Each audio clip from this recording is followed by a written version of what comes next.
తిరిగితే సమస్యలపైన అవగాహన వస్తుంది, తెలుస్తుంది మనకి సమస్యలు అని చెప్పి వాళ్ళు పాదయాత్రలు చేసేవాళ్ళు.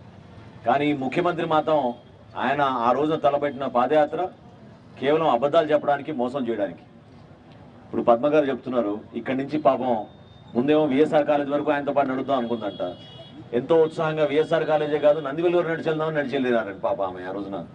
సో ఆమె దగ్గర విన్న ఈ సమస్యల పైన రాగానే నేను వారం రోజుల్లోనే ఈ సమస్య పరిష్కారం నేను చేసేస్తాను ముఖ్యమంత్రి అయిన తర్వాత అని జగన్మోహన్ రెడ్డి గారు అబద్ధాలు చెప్పడం, ప్రభుత్వంలో వచ్చిన తర్వాత బాధ్యత లేకుండా, అసలు నిజంగా వాస్తవం చెప్పాలంటే ఈ రోజున పారిశుద్ధ కార్మికుల పరిస్థితి, మున్సిపల్ ఎంప్లాయీస్ పరిస్థితి రాష్ట్రంలో చాలామంది ఇబ్బంది పడుతున్నారు. ఇది ఇప్పుడు కాదు, దాదాపు సంవత్సరం 2 సంవత్సరాల నుంచి మాకు కూడా చాలా సందర్భాల్లో పవన్ కళ్యాణ్ గారికి జనసేన పార్టీకి వాళ్ళు వచ్చి రిప్రజెంటేషన్స్ ఇచ్చి వాళ్ళకున్న సమస్యల పైన చెప్పుకుంటూ వచ్చారు. కానీ ఎక్కడ కూడా స్పందించాల్సిన బాధ్యత ఉందని ప్రభుత్వం నుంచి ఎవరు కూడా ముందుకు రాలేదు. అది చాలా పొరపాటు. ఇప్పుడు మీరు లేవనెత్తిన ఈ డిమాండ్స్ ఏవైతే ఉన్నాయో అందులో ఒకటి మాత్రం మీకు స్పష్టంగా చెప్పగలుగుతున్నాను. 2 ప్రధానమైన సమస్యలు నేను ఇప్పుడే మాట్లాడినప్పుడు నాకు అర్థమైంది. ఆరోగ్యం గురించి. ఆరోగ్యం అనేది ఒక ప్రాథమిక హక్కు, ప్రతి ఒక్కరు కూడా కోరుకునేదే అది.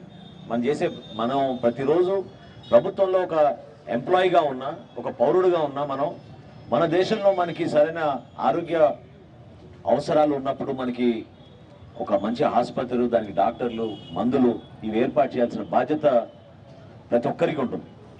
ఈఎస్ఐ హాస్పిటల్ అనేది దేనికోసం? అది ఎంప్లాయీస్ కోసం, ఒక రక్షణ ఇచ్చే విధంగా.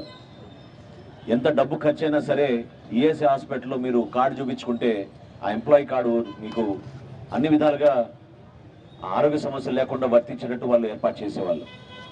ఇదంతా ఎందుకు? అసలు మనకి ఇక్కడ వెనకాల మనం కట్టుకున్న ఈ అద్భుతమైన గాంధీ మార్కెట్ కాంప్లెక్స్లో ఆ రోజు మీ అందరి కోసం ఒక కళ్యాణ మండపం ఏర్పాటు చేసాం 5వ అంతస్తులో ఉచితంగా.